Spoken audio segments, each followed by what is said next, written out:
Yo, still Bill, what's the deal, man? It's Friday, man. I'm on my fucking call this weekend. I'm not thrilled about it, but my boss went to Minneapolis for the weekend, and he'll be there till Tuesday, man. So I'm hoping and praying them motherfuckers do not call me and fuck my weekend up, man. But Pete Gang, let's get into this shit, man. And I really want to address this Brian Norman and Jerron in this situation, man. At this point when I'm not gonna cap, man. Like Jerron Ennis is kind of maybe not so much Jerron Ennis, but his fan base have really been a fan.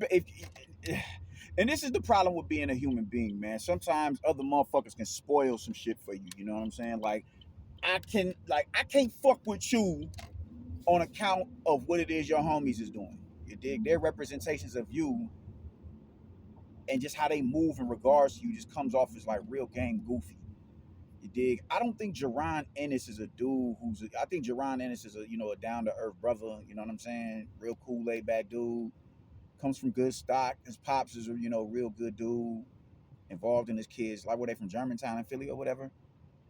I think that's where PNB Rock was from. Rest in peace. You dig? Real good dude. Real good family. Good boxing family. You dig? Brothers from around the way. I can't help but respect that, man. But it just gets to a point where just motherfuckers can't even stay in the middle of an argument and consider both sides of the situation. You dig? It's either you got to be all the way in or all the way on, all the way on one side or all the way on another side. And that I just can't, unless something is just so vagrantly in your face to the point where you just can't deny it. There's no reason why you shouldn't stay ambiguous in the argument. And when it comes to this nigga, man, like it's just I don't. This whole Brian Norman situation is really bugging the fuck out of me. Why? Because it's a unification bout that we want, and maybe it's not Jerron Ennis. I'm hearing Eddie Hearn is on bullshit right now, and it's like all right, bro. If this is, I don't. Are you trying to build this fight? Because this isn't gonna be whatever fight it is that y'all trying to build it to be, unless you're gonna put this shit on a regular DAZN subscription and not behind no goddamn paywall. And if it's Eddie Hearn, in fact, trying to milk this fight, bro, I just think that shit is just why the boxing public in America is so fucking sour. Because it's not a fight that needs to be milked. I don't think either one of them dudes got much time at 147 pounds, if we being real. I don't think they do. I think they'll both end up moving up very soon. So with that being said, why not strike while the iron is hot? And Eddie, if this is what Eddie's intentions is to milk this fight, then like you know better because Anthony Joshua is who he is because of the path that he went through. You dig? Maybe he's of the mindset that that's the Brits. You dig? We're not cut from the same cloth. This is how the American market works. So that's the strategy that we're gonna take. But no, like no, because you understand how problematic that strategy is. So why not strike while the iron is hot? And if this is a fight that has the potential to be a great all-time great fight, this is a potential rivalry right here. So why are we? If this is your intentions, if you're the one behind the scenes that's really puppeteering all this dumb shit, why wouldn't you make that fight as of now? Nobody wants to see him fight no Karen Chukatsian again. That's going to drop his stock if you put him in the ring with Karen Chukatsian. If he comes in there and if he outlines Karen Chukatsian in chalk in the first round, nobody gives a fuck. Because what that tells us is you needed 2 fights to do it. You had to go back and game plan for a dude who was 41st ranked in the division. Motherfuckers is going to look at you like, bro, is you serious right now? So if this is your intentions, bro, why are you like, it just don't make much sense for y'all to do this shit. Why not strike while the iron is hot? And then on the other side, you got Brian Norman, you dig? And it's looking like Brian Norman is wanting this drama. He wants the drama to go down, and I'm all for it. He wants that drama to go down. But from what I'm hearing, just they have a bit of a discrepancy about the payout or whatever. And it's like, man, the both of y'all are not who y'all think y'all are. And I was under the auspices that Brian Norman Jr. understood his position within this sport. Neither one of y'all are household names, man. Jerron Ennis did the numbers that he did because it was in Philadelphia. What about all them other fights he was fighting in them other stadiums, man? Motherfuckers don't know boots like that. Motherfuckers do not know boots like that.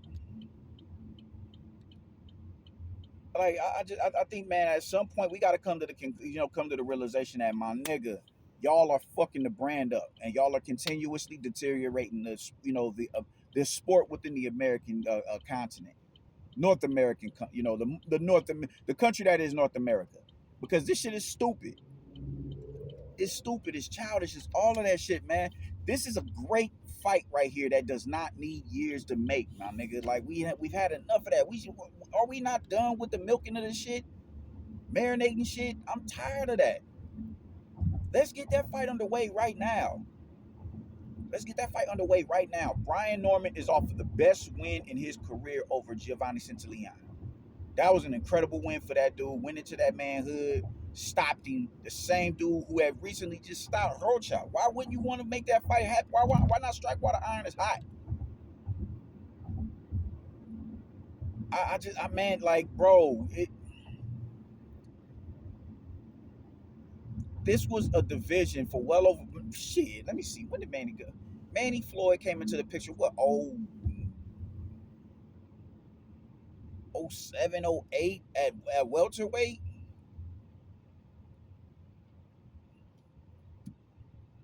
And for Manny and Floyd, you get the new crop, which is Sean Porter. You get Keith Thurman. You get Danny Garcia. You get Kell Brook. You get Earl Spence. You get Bud Crawford. You get Amir Khan. You had that was a healthy division for well over a decade. Now look at it. It's like motherfuckers ain't even trying to fight for the top spot no more, man. Like, come on, man. What are we doing? Welterweight, there's no reason why middleweight and welterweight should be compatible right now, man. One and the same. Everybody swears Jerron Boots Ennis is that guy, but man, look at how you're being moved. Look at how you are allowing your career to be dictated. Because at the end of the day, you still get a say, bro. At the end of the day, you still get a say. And if you will get 3 M's to fight a fucking David Avanesian, what do you think you're going to get in the unification bout? You don't think Eddie Hearn can match that? Like, come on, man. What are we doing here? And maybe I don't know shit. Well, I don't know shit when it comes to business, man. But I'm just speaking as a consumer and a fan of the sport, a diehard, a purist, a boxing purist. You dig? I don't like, just I don't. When money starts getting involved and politics start getting involved within the sport, man, shit just has a history of going haywire. That's in any and everything. The minute money can dictate how an individual moves, that's when you start to see the sully of the sport or the culture or whatever start to be, it becomes soil. I don't like that shit. I'm a boxing fan. There's no sport I watch more than I watch boxing. I don't want to wait to see no Jerron Boots Ennis versus Brian Norman Jr., man. Tomorrow is not promised. And we got a bad habit of putting shit off until tomorrow and the next day and the day after that, next year. Let's see what it hit for next year. Nah, man. Strike while the iron is hot. I don't know who the fuck is calling me, man. I don't know you niggas, man. Spam risk ass niggas. But strike while the iron is hot, bro. I don't want to wait I don't want to wait 3 years to see y'all fight. I don't want to wait another year to see y'all fight. There's no excitement in the welterweight division right now. There's scraps down there at this point in time. We hype off of Mario Barrios, bro, and that's no shade at him, but look at what Keith Thurman did to Mario Barrios, bro, in his last fight. Look at what Tank did to Mario Barrios. I'm just saying, man, what are we doing, man? What are we doing? What are we doing? Fighters are supposed to be in charge of their careers. You get the last say so, man. Like, come on, man. If Brian Norman Jr. is turning down paydays, bro, then that's a bad look for him and his brand. Because y'all don't have more popularity and and marketability than Boots right now, because Boots' name is being mentioned with Terrence Crawford. Y'all don't have that. Y'all don't have that. I don't get, man. Manny Pacquiao came over here and knocked out Ledwaba. They couldn't even pronounce that man's name. And look at how that one opportunity turn, how that transitioned him into a global icon. Look at how that did him. The same Manny Pacquiao who had been knocked the fuck out by Juan Manuel Marquez with a perfectly timed right hook. That did not hurt his stock. He was still the B side on the greatest, on the most viewed fight of all time. Y'all have to just at some point you gotta jump in. You gotta jump in the deep end. If you lose, all right, cool. It is what it is. I lost. I'll be back. If you got that warrior spirit up in you, man. But I do not want to wait another year or 2 years to see Brian Norman Jr. versus Boots Ennis. At this point, I don't know who's right and who's wrong. Because even if you give love to Boots and say, yo, man, Boots is in the right here. Look at the little game. He played games as well with Bud Crawford when Bud was at welterweight. So both sides is complicit in some level of fuckery. So you can't just sit here and side with one side. Because both of y'all have done the shit if what they're saying about Brian Norman Jr. is real deal. It doesn't feel good to be ducked and play games with. It don't feel good for motherfuckers to go online and talk that bullshit online, but show different action in person. You dig? You've been calling Bud's name for I don't know how long, and you could have got that fight with with Bud back in 2022 or 2023 or 2022, December 2022. You could have been a victim. You dig? Like, come on, man. I'm just. This shit is just, it's really tiresome, man. It's really tiresome. It's really tiresome. Like, we get a right to be degenerates within the sport of boxing simply because of what our forefathers did. Y'all don't have the star power of a Ali. Y'all do not have a star power of a Roy Jones Jr. Y'all do not have the star power of a Mike Tyson. Y'all swear y'all Floyd. None of y'all are Floyd. Y'all not even Cotto. Y'all not them guys. Y'all not them guys. At this point, y'all need to be looking at the Brits to see what it is that they're doing over there that has someone like a Dillian White being able to put 94,000 motherfuckers in the stadium to watch him and motherfucking Tyson Fury. Look at what Derek Chisora is doing when he's selling out to fight goddamn Joe Joyce, a dude that they swear is about to retire. Study their moves. But y'all don't want to do that because y'all feel y'all are above the program, bro. Like, it drives me up the wall, man. I hate that for us. I hate that for us. I hate that for us, man. We got two young lions right here who are champions. They didn't peel a belt from a champion. They were elevated to championship status. All right, cool. Now one of y'all get that opportunity to say, I defeated a world champion, a sitting world champion. Why are y'all above fighting fighters as y'all are both coming to coming into prominence, man? I said it once, I say it again. There's no reason why Murataya and fucking Keyshawn Davis shouldn't be fighting. There's no reason for that. There's no reason Keyshawn shouldn't be looking to get in there with Andy Cruz. There's no reason for that. There's no reason for that. There's no reason y'all shouldn't be looking to man, the Vargas brother, one of the Vargas brothers shouldn't be looking to get in there with fucking Mason, Abdullah Mason in the next year. There's no reason for that. There is no reason for that. The marinating shit has to come to an end, and I just, otherwise it's gonna be the death of American boxing, man. Y'all are not. Whew. How do you go decades being the land of milk and honey, and you know we're reduced to this shit? God damn, man. I hate seeing this shit. I hate seeing it. Can we please get this fight over the line? That's all I'm asking. Let's make this fight happen for the sport.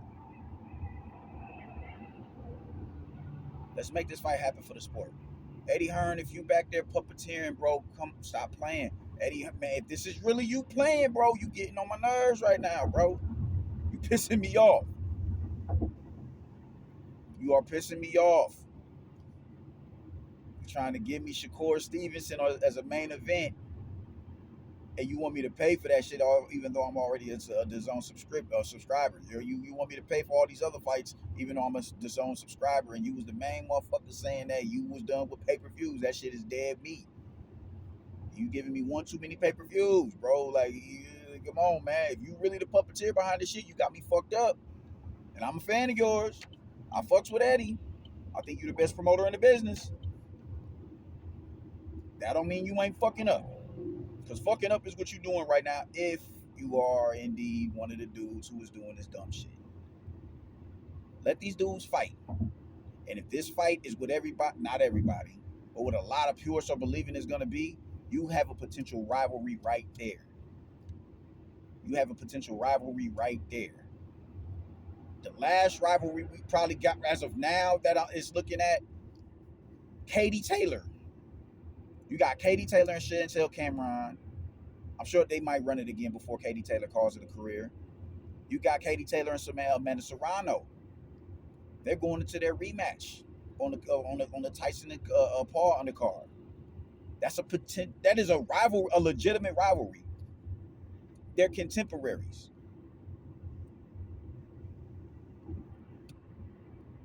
The only other rivalry I can think of is, if you want to even call it a rivalry, was Adam Lopez and fucking Oscar Valdez.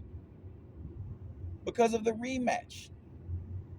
We have no rivalries right now. Bro, like, this is wild. We have no rivalries.